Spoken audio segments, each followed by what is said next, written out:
En vandaar dat wij zeer graag zijn ingegaan op uw suggestie die we gehoord hebben op de radio, waar u zegt van ja, als ik iets kan doen en als ik nog iets meer kan doen, dan ben ik graag bereid om daarover te staan met jullie te praten en er samen over na te denken en te kijken hoe kunnen we hier eigenlijk in dit moeilijk dossier toch vooruit gaan komen. Vandaar, dank u wel voor de tijd die je voor ons wilt uitleggen.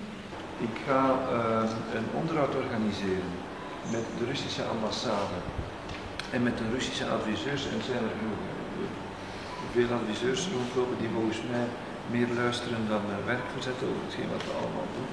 Maar ik heb wel contacten met de ambassade en economische adviseurs en 2 deeladviseurs over de problematiek van de sancties.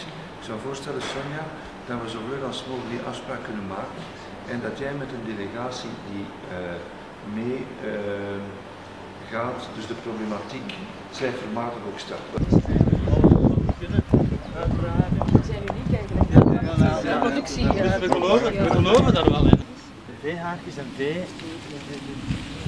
zowel vooraan als achter daarnaast. Het zijn 4 takjes boven en 4 takken en die worden dan opgekweekt zoals een haak.